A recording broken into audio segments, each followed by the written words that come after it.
Welcome back, all you creative cultists.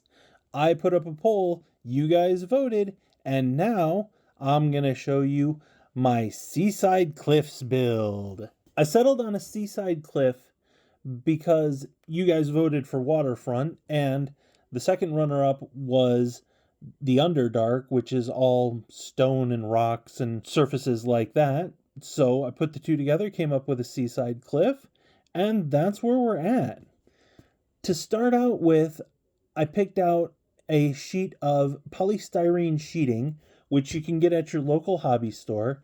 It comes in about 1 million different thicknesses, sizes, shapes, textures. It's great for creating flat bases. Using different thicknesses, you can build all sorts of interesting sci-fi shapes and textures. There are tile patterns and grate patterns, and it's just really flexible, useful stuff. I really love it. I added to that a couple of sheets of 1/2-inch XPS foam, insulation foam, that you can get at your local hardware store. At least we can here in the Midwest in the US. Comes in different thicknesses, 2-inch. These are 1/2-inch, so I put a few different layers together, cut them at an angle to create a path. Because if you're going to have a cliff, somebody's going to need to climb to the top of the cliff. Polystyrene is great. Strike that, back up a step. XPS is great for the bones of a build. You can use it to get a lot of bulk really fast and make general shapes out of it. But it's all flat and regular. So I layered it up with Sculpt-A-Mold. Sculpt-A-Mold is a plaster product. You get it as a dry, white, fibery powder, kind of like paper mache. You mix it up with water and you get sludge.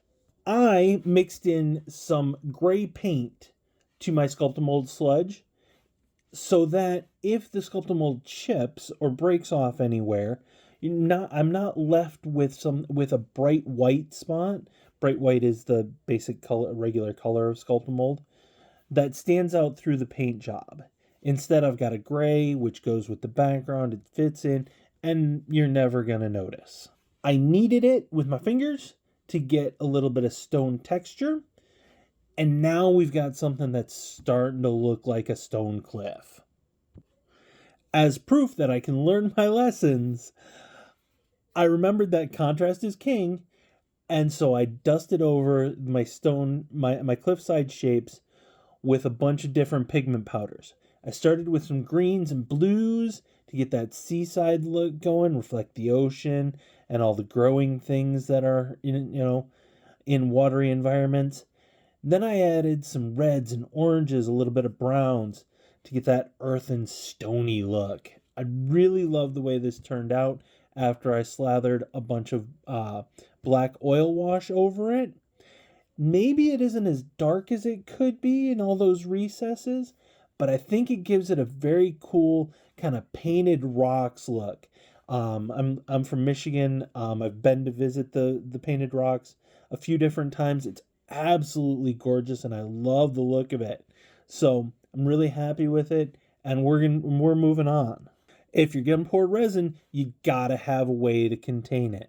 So I built a dam around the base where our ocean is gonna sit, and then I broke out the 2-part epoxy. I've got UV resin, but that would probably take forever to cure with my little UV light. This stuff cures on its own overnight. It's fantastic. Popped a couple of drops of turquoise and blue and green into the mix, stirred it up, got a beautiful color. Mixed up about twice as much as I needed apparently, but I love the color. And once I pulled the dam away, it turned out great. Something you want to be careful about with resin pours. When you're pouring resin, make sure that your piece is in some sort of bigger container, whether it's a piece of Tupperware that you're not going to use for anything else, or, I've got it in this boot tray with a lifted lip, something that's going to catch anything that might spill out. If you've got a leak or a break in your dam somewhere, or heaven forfend, something go completely wrong and, just collapse entirely. As I was working on this piece, I started giving a little bit of thought to what our pieces can accomplish. I love the creativity of it. I love making them. It's so much fun. But I've built enough at this point, and Mandy's painted enough minis, that the house is starting to get a little bit cluttered. Our display cabinet is out of space. We are done. So when I was building it, you see, I built in this long diagonal path, not just for the adventure of the story, the question of what's at the top of the path, what's he going to find, but also, when I'm done building this and I put it in my display cabinet, I'm going to be able to put 10, 15, maybe even 20 other minis on this. And it does double duty of looking cool and creating display space and giving us more opportunity to show off our creativity. Now that the resin is cured, once again, we're back to a flat chunk. It needs more texture. We've got this great product from Woodland Scenics called Water Effects. It's a very thick paste that dries clear. So you just spread it across, a lot like, if you're spreading peanut butter or mustard or something on a sandwich.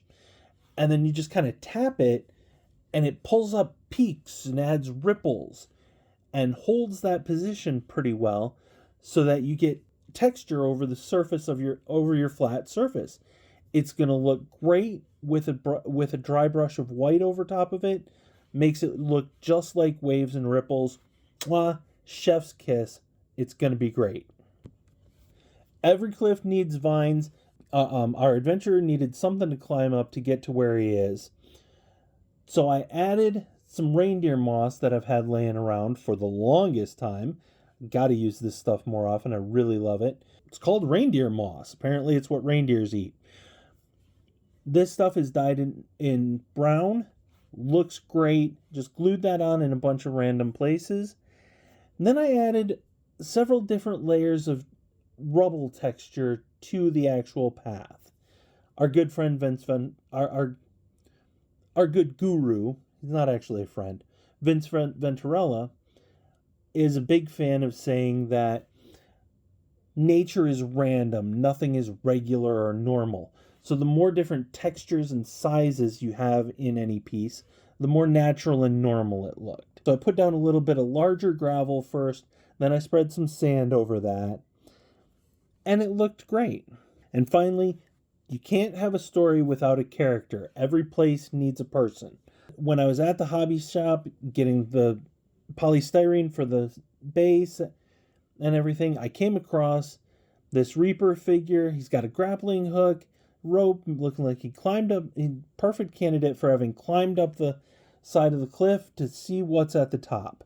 So I painted him up in Seaside colors. He's a great addition. While you look at the final photos of this piece, I want to thank you all for having participated in my poll. Huge thanks to our patrons. You're half the reason that we're here doing this. If you want to join us, click the link in the description. We'd love to have you in our conversations on Discord and Patreon. And overall, I just want to say a really big thanks to everybody who's watched the video. Feel free to subscribe if you want to see more. We love having you here. Most important thing, though, that I hope everybody takes away, it's the same thing from every video. So one more time, have fun, keep creating.